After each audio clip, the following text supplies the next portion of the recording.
Buenas noches, hermanos, que el Señor les bendiga. Qué bendición es poder reunirnos un nuevo miércoles para poder aprender de su palabra una vez más. Este día miércoles nos toca el tema el Evangelio, justicia de Dios. El Evangelio, justicia de Dios. Debemos cada día seguir creciendo en la palabra, seguir aprendiendo más, sabiendo que aunque su venida está cerca, eso no significa que nosotros debemos de parar o de minimizar en el crecimiento de su bendita palabra. Mire, el crecer en la palabra nos va a ayudar a ser astutos, nos va a ayudar a poder soportar cualquier ataque del enemigo, cualquier situación que venga para nuestras vidas. Entonces, la palabra del Señor nos fortalece, y esa es una de las funciones que he repetido no una vez, sino que muchas veces con respecto a la doctrina básica. Así que espero que usted tenga su Biblia, su cuaderno, para poder iniciar. Este día, la cita con la cual vamos a empezar está en Romanos, capítulo 1, versículo 16 y versículo 17. Romanos 1, versículos 16 y 17. Así que le voy a invitar a que lo busque, porque es necesario, hermanos, que usted, a la hora que esté recibiendo la enseñanza, usted pueda corroborar en la palabra lo que estamos hablando. ¿Por qué razón? Porque esa es la base. Para eso es este tipo de estudio, para eso es esto, para conocer la palabra. Muchas personas, y me incluyo tal vez en algún tiempo, uno repite únicamente lo que escucha, pero no tiene la diligencia de ir y buscar, no tiene la diligencia de saber si es cierto, y en algunas ocasiones repetimos y repetimos mal. Entonces ahí es necesario tener ese cuidado. Dice la palabra del Señor en Romanos 1, versículo 16 al 17, porque no me avergüenzo del Evangelio, porque es poder de Dios, ¿para qué? Para salvación a todo aquel que cree, al judío primeramente y también al griego, porque en el Evangelio la justicia de Dios se revela por fe y para fe, como está escrito, mas el justo por la fe vivirá. Amén. Oramos. Padre, te damos gracias a esta hora. Qué bueno es, Señor, tener este tiempo para aprender de tu palabra. Gracias porque tu misericordia, tu fidelidad y tu amor está en nuestras vidas. Gracias, Señor, en el nombre de Jesús. Amén y amén. Entonces, Dios se ha manifestado al hombre de diversas maneras, con diferentes grados de revelación acerca de su palabra y de su reino a través de las edades humanas, a través de todos los tiempos. Y podemos hablar de nuestro tiempo, bueno, me refiero a este tiempo desde Adán para acá, ¿verdad? El Señor se ha presentado de muchas maneras, ha habido revelación. Entonces, la revelación divina al hombre ha sido paulatina, ha sido poco a poco. Y ahora estamos en la época cuando nos habla o se nos manifiesta a través de su Hijo, en quien reunió todas las cosas y quien es el fin de todas las cosas. En pocas palabras, estamos hablando del plan de la máxima revelación de Dios.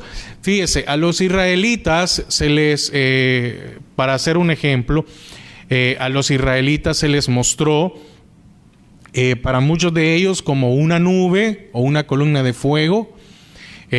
A Moisés se le presentó en una zarza, y así podemos ir viendo cómo se le mostró a cada uno. Pero a nosotros, en este tiempo, se nos ha revelado a través de su Hijo. Entonces, ¿y qué es la máxima revelación de Dios? El Evangelio, amén, que es y será a través de la manifestación de su Hijo Jesucristo, ¿verdad? De su Hijo amado. Entonces, por eso Oiga, por eso el Evangelio es la verdadera justicia de Dios. Permítanme. Amén. Hoy sí, estoy un poco mejor. Por eso el Evangelio es la verdadera justicia de Dios. Oiga esto, el Evangelio es la verdadera justicia de Dios. Por eso es necesario el Evangelio para ser salvos.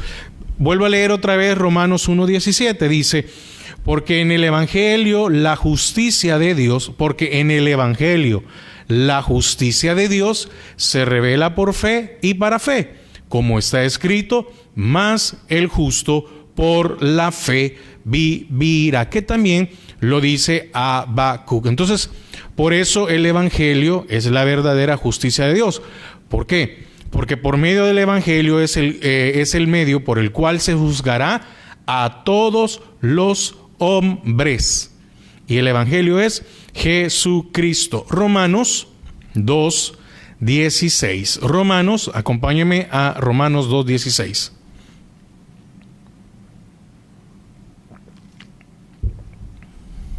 Romanos 2:16 dice, en el día en que Dios juzgará por Jesucristo, en el día en que Dios juzgará por Jesucristo los secretos de los hombres, conforme a mi evangelio. Mire qué interesante, es necesario. Por eso, hermanos, es necesario, como lo he dicho no una vez, lo he dicho muchas veces, necesitamos conocer la palabra. Ahora, ¿cuánto nosotros conocemos del Evangelio de Dios en nuestras vidas? Bueno, empecemos por algo. ¿Qué es el Evangelio? Para desarrollar un poco más. Fíjese, vamos a tocar dentro de este tema un subtema que es la ley o la preparación. Entonces, antes que Dios rompiera el velo para mostrar la verdad en su más alto concepto, escogió un pueblo, este pueblo es Israel, para manifestarse a ellos como el único Dios soberano y todopoderoso, creador de todo el universo. Romanos 9:4-5. Romanos 9:4-5. ¿Qué pasa cuando hablamos de que antes que se rompiera el velo? Bueno, en el tabernáculo está dividido en tres. Es el atrio, el lugar santo y el lugar santísimo. Y el lugar santísimo tenía un velo en el cual solo podía entrar el sumo sacerdote, no podía entrar nadie más. Ese lugar era exclusivamente para que pudiera llegar el sumo sacerdote hasta ahí, y había que seguir muchas cosas, una de las cuales era que nadie podía entrar con pecado, nadie podía entrar sucio, y aquel que entraba en esa condición moría. Probablemente usted ya conoce esto, tal vez lo menciono por aquellos hermanos que tal vez no tienen este conocimiento o que es nuevo. Entonces, ¿cuándo es que se rompe el velo? Cuando el Señor muere, el velo es roto. ¿Qué significa esto? Que ahora usted y yo podemos llegar hasta su presencia. Por eso Romanos 9, versículos 4 y 5. ¿Qué son israelitas? Que son israelitas, de los cuales son la adopción, la gloria, el pacto, la promulgación de la ley, el culto y las promesas, de quienes son los patriarcas y de los cuales según la carne vino Cristo, el cual es Dios sobre todas las cosas, bendito por los siglos. Amén. Entonces, estaba esto dentro de la ley. Solo podían ser sacerdotes, solo podían entrar aquellos pertenecientes a la tribu de Leví. No todos los israelitas tenían acceso, ni todos los levitas, sino que el sumo sacerdote únicamente. Entonces, viene el Señor y les da leyes de comportamiento. ¿Por qué? Porque los toma como hijos, cobijándolos, ¿verdad? Ellos, dice la palabra, era un pueblo que no era de Abraham, saca un pueblo. Entonces, los hace una nación santa, los hace una nación santa. ¿Por qué? Porque dentro de Abraham ya estaban. Ahí estaba. Ahí en los lomos de Abraham estaba Isaac. Y de Isaac venía Jacob, y de Jacob venía Israel, venía este pueblo, venía esta nación, porque el Señor ya lo había prometido. Entonces, no se podía mirar en ese momento, pero el Señor ya cumplió su palabra. Entonces, viene y les da leyes. ¿Para qué? Para que se comportaran como debería de ser. Los toma, los hace hijos, los hace una nación santa de sacerdotes que enseñaran al pueblo a amarlo, respetarlo, adorarlo, que amaran a su prójimo como a sí mismo. Esto es conocido como el pacto de la ley, y que guardaran su palabra. Fíjese, el Señor escoge a Israel para que fuera una nación santa. No la escoge para que fueran superiores a los demás, sino que los toma para que esta nación se encargara de predicarles a las demás naciones quién era Dios. Y ellos incumplieron la encomienda que se les da. Y entonces vienen ellos y se comportaron como que eran superiores, como que eran mejores, etcétera, ¿verdad? Entonces, lo que acabo de decir está en Éxodo 19, versículos 5 y 6, y versículo 20, ahí mismo. Ahora pues, si diereis oído a mi voz y guardareis mi pacto, fíjese, el Señor les está diciendo, vosotros seréis. Aunque era la nación que había escogido, ellos tenían que ganarse el ser mi especial tesoro sobre todos los pueblos, porque mía es toda la tierra. Y vosotros me seréis, no dice, y vosotros me sois, amén. Y vosotros me seréis un reino de sacerdotes y gente santa. Estas son las palabras que dirás a Israel. Y versículo 20, siempre de Éxodo 19. Y descendió Jehová sobre el monte Sinaí, sobre la cumbre del monte, y llamó Jehová a Moisés a la cumbre del monte, y Moisés subió. Entonces, en este pacto de ley, oiga, en este pacto de ley, el Señor consolida a Israel como un pueblo. Les levantó profetas que hablaron de parte de Dios y anunciaron de antemano que vendría. Después iba a venir una gracia especial que ellos nunca habían conocido. Y esta es aparte de la ley, ¿verdad? Iba a venir una gracia. A ellos les estaba enseñando ahorita la ley. Les da este pacto de ley, pero después iba a venir un pacto de gracia. Entonces, esta gracia anunciada de antemano fue desde Abraham, Jacob, Moisés, hasta Malaquías y los profetas. Fíjese, se anuncia de esta gracia. Pero usted tiene que entender algo, o tenemos que entender algo, que el Antiguo Testamento, ¿hacia quién nos lleva? El Antiguo Testamento lleva a Cristo. Porque iba a venir un Redentor, iba a venir el Mesías, iba a venir el que iba a salvar al pueblo, ¿ok? Entonces, el Antiguo Testamento nos lleva a Cristo, y en el Antiguo Testamento vemos a Cristo, vemos que Él ya vino. Esa es nuestra salvación, creer que Él ya vino. Entonces, en el Antiguo Testamento se salvaban por creer que el Mesías iba a venir. Y Lucas 24, 25. Acompáñeme a Lucas 24, número 25. Entonces él les dijo: oh insensatos y tardos de corazón para creer todos los que los profetas han dicho. Oiga, se los mencionó.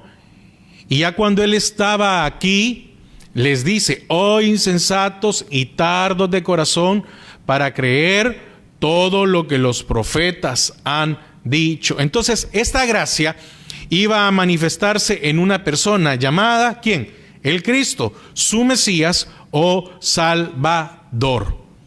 Entonces, ¿dónde se iba a mostrar la gracia? En nuestro Señor Jesucristo.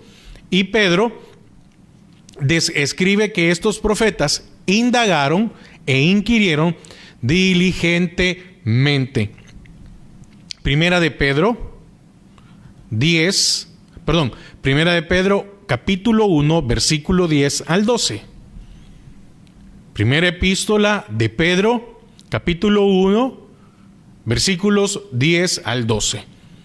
Los profetas que profetizaron de la gracia destinada a vosotros, inquirieron y diligentemente indagaron acerca de esta salvación. Oiga, de esta salvación. ¿Cuál salvación? De la gracia.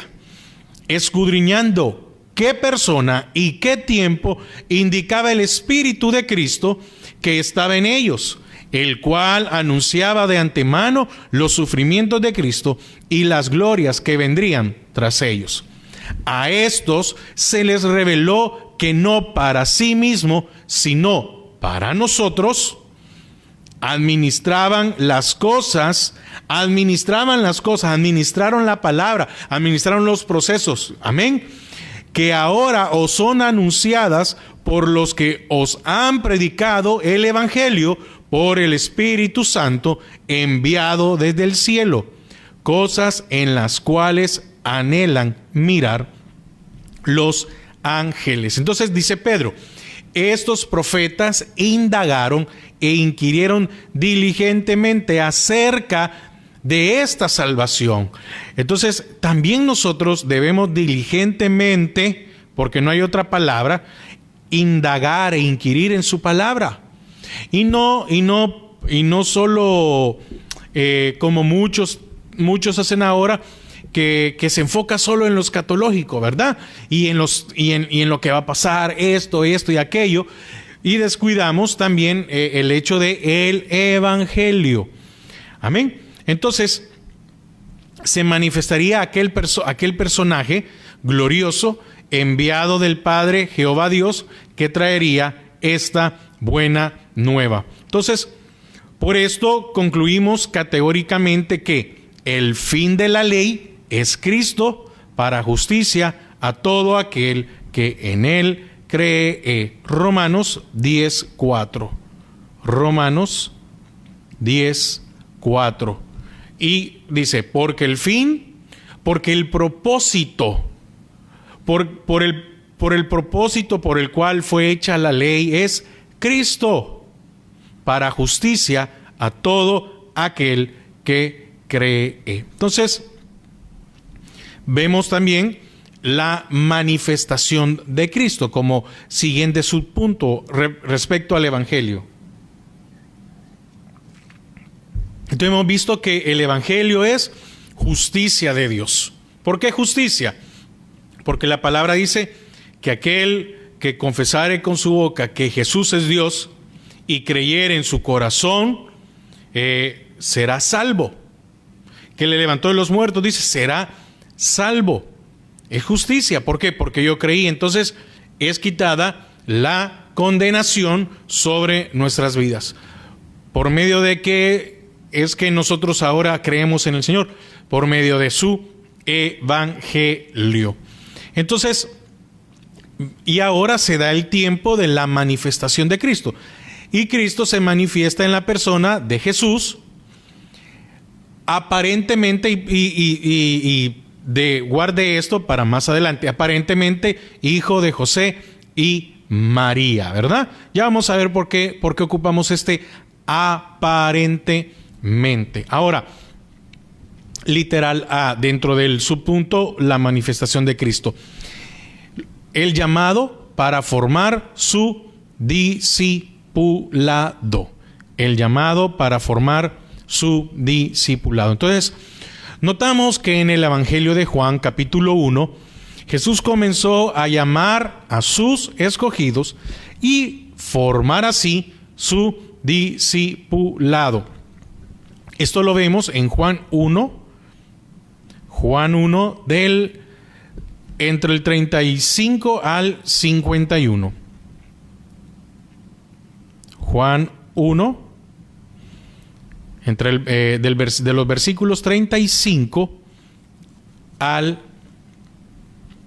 51. Dice el 35: el siguiente día otra vez estaba Juan y 2 de sus discípulos. Amén. Y mirando a Jesús que andaba por allí, dijo: he aquí el Cordero de Dios.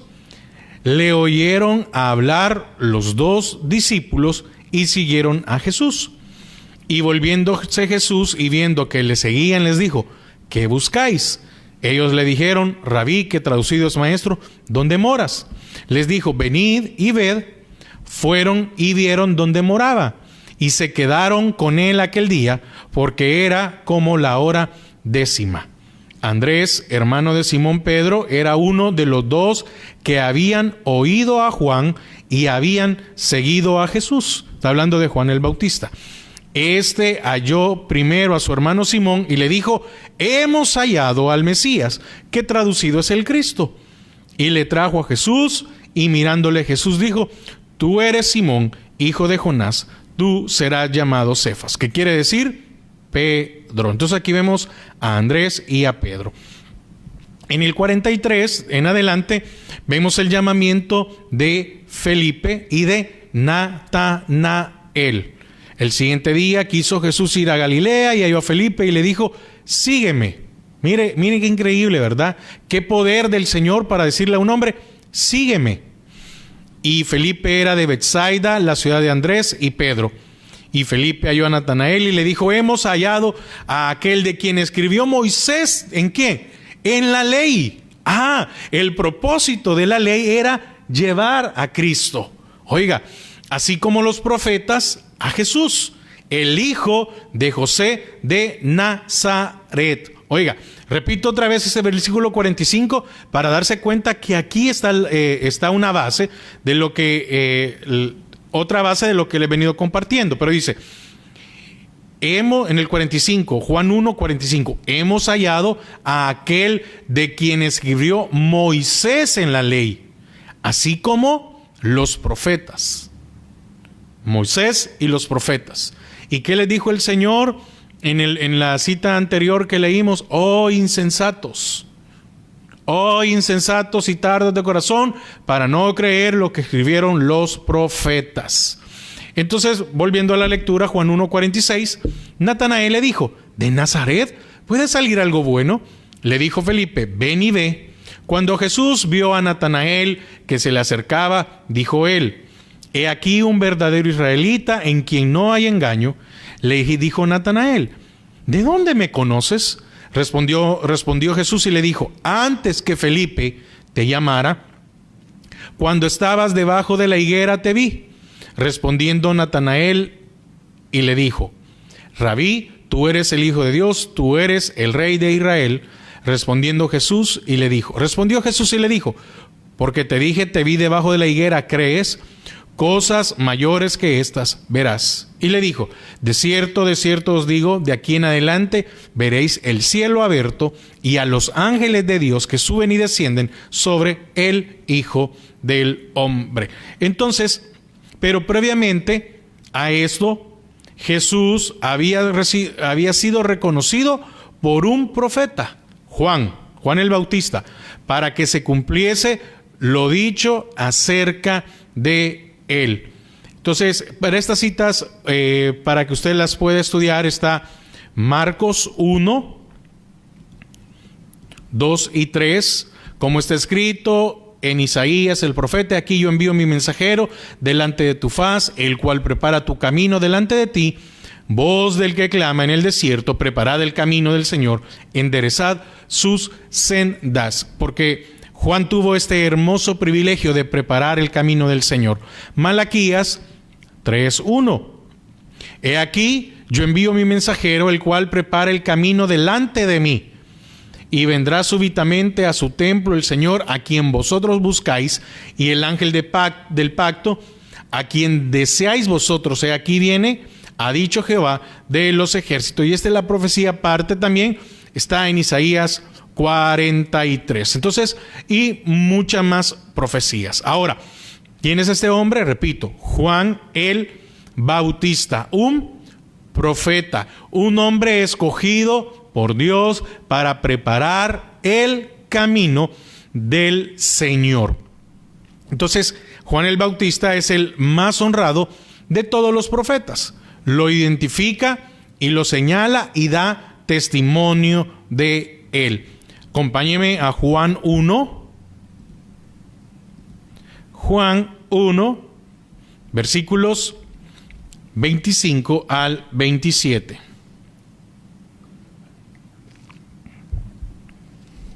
Qué enorme privilegio de Juan, ¿verdad? Poder anunciar. Fíjese, ¿cuántos hablamos de anunciar el Evangelio? Y este hombre definitivamente que dio su vida, pues, porque todos sabemos que muere decapitado. Y a una edad muy corta. A una edad muy corta.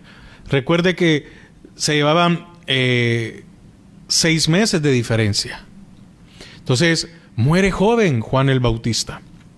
Entonces, Juan 1, 25 al 27, y le preguntaron y le dijeron, ¿por qué pues bautizas si tú no eres el Cristo, ni Elías, ni el profeta? Juan les respondió diciendo, yo bautizo con agua, mas en medio de vosotros está uno a quien vosotros no conocéis.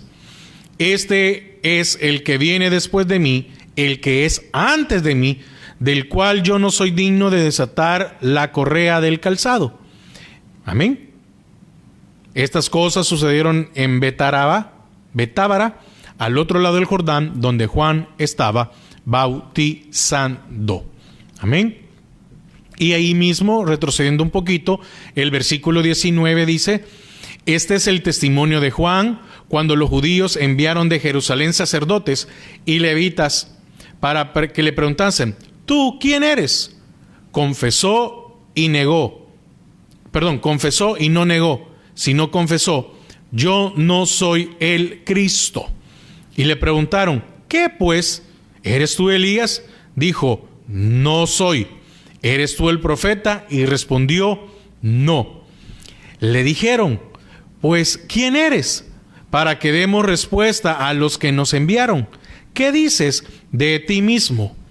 Versículo 23, dijo, yo soy la voz de uno que clama en el desierto, enderezad el camino del Señor, como dijo el profeta Isaías. Y los que habían sido enviados eran de los fariseos, y le preguntaron y le dijeron, lo que acabamos de leer, ¿por qué bautizas? Ahora, sigamos en el 29.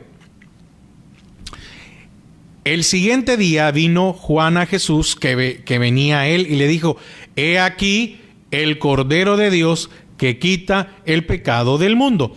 Este es aquel de quien yo dije, después de mí viene un varón, el cual es antes de mí, porque era primero que yo. Y no le conocía, mas para que fuese manifestado a Israel. Por esto vine yo bautizando con agua. Oiga, para esto vine yo. Usted lea después lo demás, pero quiero continuar. Oiga lo que dice Juan el Bautista.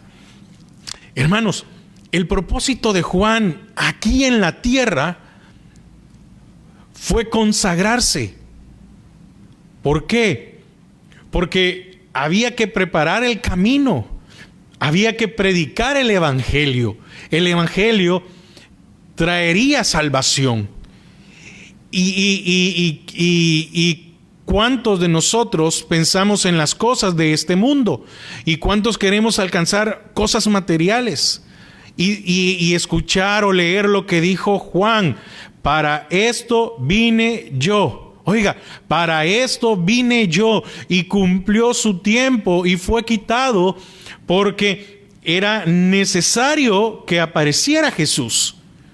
Qué duro, ¿verdad? Digamos, humanamente qué duro es que, bueno, tiene que aparecer el Señor, oiga, tiene que aparecer el Señor y ser quitado Juan y morir de una manera horrible, ¿verdad? Ser decapitado. Pero qué convicción tenía este hombre, por eso es el profeta más honrado de todos. Y qué bendición tuvo el poder decir: este es el Hijo de Dios. He aquí el Cordero de Dios. Mire, él no solo verlo, sino que, porque ¿cuántas veces él habrá predicado y muchos no creyeron? Como hasta el día de hoy muchos siguen creyendo que Jesús no vino, o siguen creyendo que es un mito. Amén. Pero qué privilegio de Juan el Bautista poder decir: lo que he predicado, lo que he anunciado durante todo este tiempo, y decir: he aquí el Cordero de Dios que quita el pecado del mundo, y tener la convicción de decir: para esto vine yo. Entonces, qué hermoso privilegio el que tuvo Juan el Bautista, ¿verdad? Con respecto a proclamar o preparar el camino del Señor, que era el Evangelio, este pacto de gracia. Ahora, literal B, hace una invitación a los suyos. Y algo más, otro privilegio que tuvo Juan: bautizar al Señor. Y le dice Juan: yo no soy digno. Y dice: tenemos que hacerlo porque así es como está establecido. Entonces, inmediatamente después que Jesús fue bautizado con el Espíritu Santo, comenzó a manifestarse, ¿verdad?, abiertamente a los judíos, a su pueblo. ¿Hasta cuándo es que Jesús comenzó a manifestarse? Hasta después que fue bautizado con el Espíritu Santo. Fíjese, hasta el Señor nos da el orden de cómo tienen que ser las cosas. Por eso es que cuando antes de ascender, Él les dice: todavía no salgan, todavía no vayan, espérense. Vayan a Jerusalén y esperen el momento. ¿Por qué? Porque recibiréis poder, y el poder es necesario tenerlo para poder proclamar el Evangelio.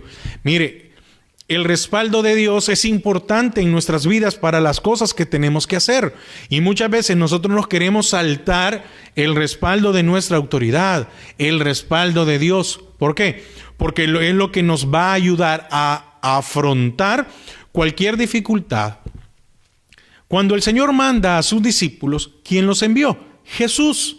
No se fueron ellos solos. No dijeron: vamos a ir a predicar a la loca. No, no, no. El Señor les dijo: vayan de 2 en 2. Y cuando regresaron, estaban tan maravillados que dijeron: hasta los demonios nos obedecieron. ¿Qué pasó con aquellos que no fueron? Digamos, ¿qué habrá pasado, mejor dicho, con aquellos que no fueron enviados por el Señor y quisieron hacer algo? Bueno, más adelante en la Biblia vemos de uno, ¿verdad?, que dice: sal en el nombre de Jesús, de aquel que predica Pablo, ¿verdad? Y bueno, ahí está el desenlace de lo que les pasó. Entonces, después de esto, él comenzó a proclamar Jesús el reino de Dios. ¿Y qué decía?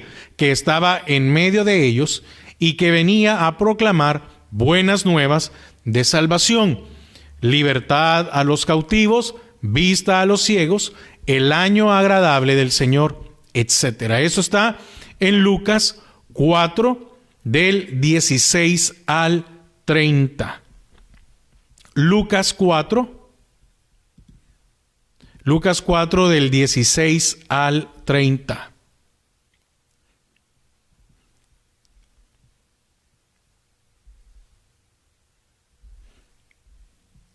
Vino a Nazaret, de donde se había criado, y en el día de reposo entró en la sinagoga, conforme a su costumbre, y se levantó a leer. Y se le dio el libro del profeta Isaías, y habiendo abierto el libro, halló el lugar donde estaba escrito: El Espíritu del Señor está sobre mí, por cuanto me ha ungido para dar buenas nuevas a los pobres, me ha enviado a sanar a los quebrantados de corazón, a pregonar libertad a los cautivos y vista a los ciegos, a poner en libertad a los oprimidos, a predicar el año agradable del Señor.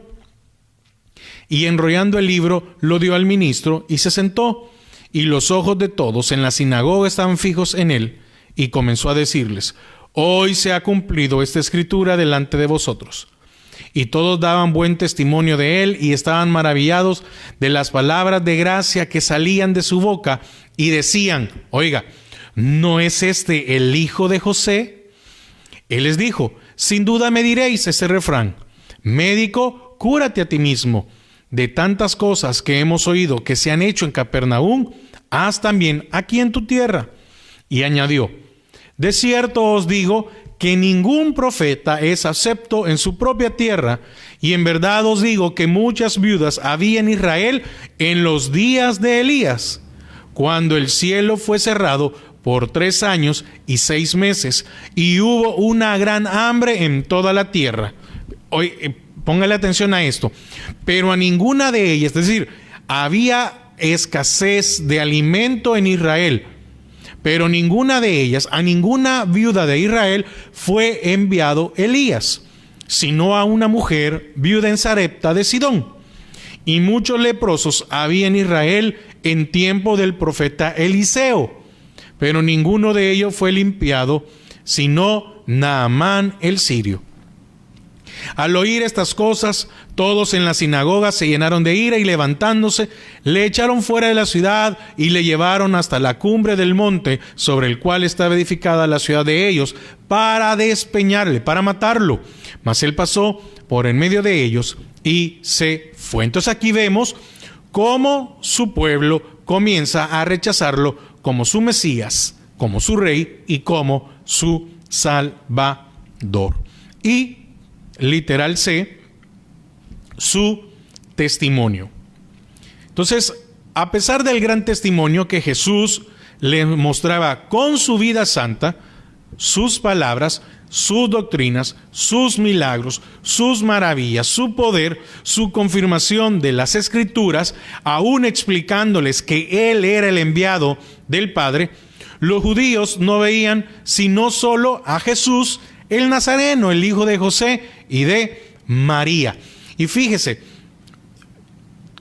el ejemplo de una vida santa no fue suficiente.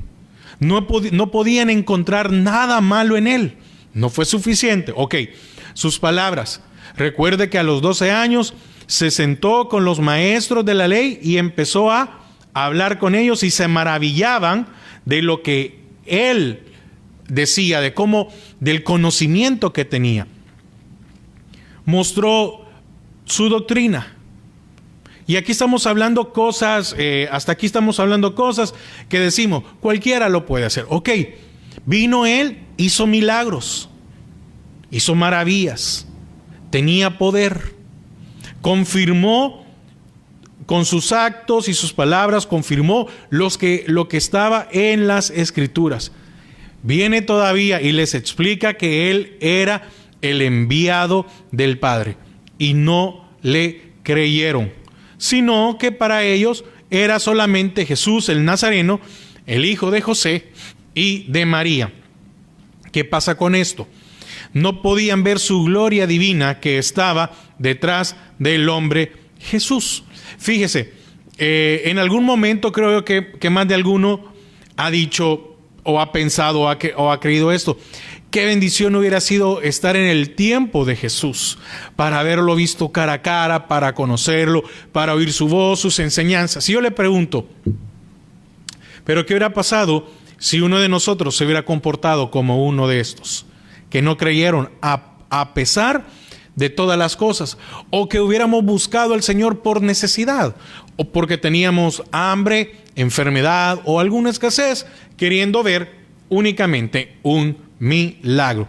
Por eso Él les dijo a ellos: hipócritas, guías, ciegos, guías de ciego, sabéis distinguir el cielo y los tiempos, y no distinguís el tiempo de mi venida que estaba profetizado. Acompáñeme a Lucas 12, 54 al 56.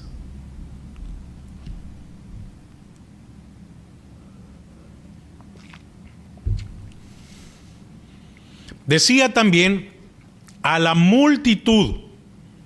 Oiga, qué duro, ¿verdad? Qué duro que era a la multitud. Cuando veis la nube que sale del poniente, luego decís: agua viene, y así sucede. Y cuando sopla el viento del sur, decís: hará calor, y lo hace. Hipócritas, sabéis distinguir el aspecto del cielo y de la tierra, ¿y cómo no distinguís este tiempo? Por eso le digo, yo llego a la conclusión: Señor, gracias por haber nacido en este tiempo, porque no sé si estando allá te hubiera negado. Entonces, mire qué gracia, ¿verdad?, de Dios sobre nuestras vidas. Y esto estaba cumpliendo lo dicho por Isaías 6,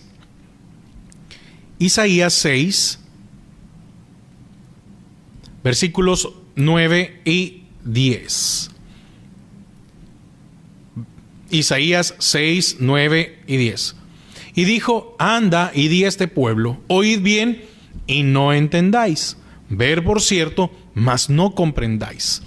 Engruesa el corazón de este pueblo y agrava sus oídos y ciega sus ojos, para que no vea con sus ojos, ni oiga con sus oídos, ni su corazón entienda, ni se convierta y haya para él sanidad. Y volvamos otra vez a Mateo 13, versículos 10 al 17. Y con esto concluimos.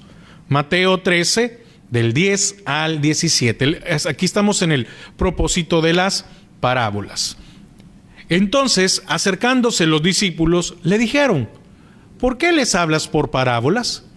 Él respondiendo les dijo: porque a vosotros os es dado saber los misterios del reino de los cielos, mas a ellos no les es dado.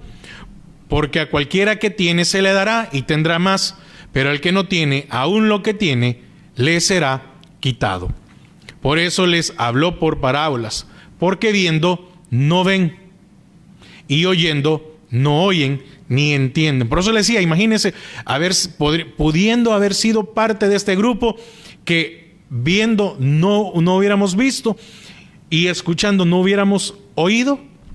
14. De manera que se cumple en ellos la profecía de Isaías, que dijo: de oído oiréis y no entenderéis, y viendo veréis y no percibiréis. Porque el corazón de este pueblo se ha engrosado, y con los oídos oyen pesadamente, y han cerrado sus ojos, para que no vean con los ojos, y oigan con los oídos, y con el corazón entiendan, y se conviertan, y yo los sanes. Pero bienaventurados vuestros ojos, porque ven, y vuestros oídos, porque oyen.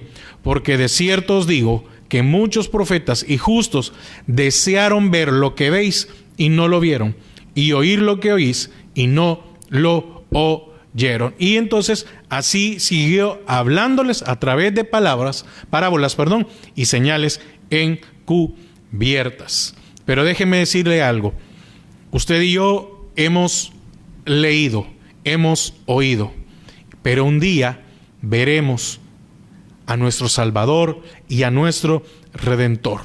¿Por medio de qué? Por medio del Evangelio, que es justicia de Dios para nuestras vidas. Teníamos una condenación y ahora somos salvos. Gracias, Padre, en esta noche por permitirnos aprender de tu palabra. Gracias porque estamos conociéndote, porque estamos abriendo nuestros oídos para escuchar tu palabra. Porque, Señor, abre nuestros ojos espirituales para poder ver lo que tú haces, Señor, y permítenos no engrosar nuestro corazón. Permítenos siempre anhelar más de ti. En el nombre de Jesús. Amén y amén. Hermanos, que el Señor les bendiga y pasen una feliz noche.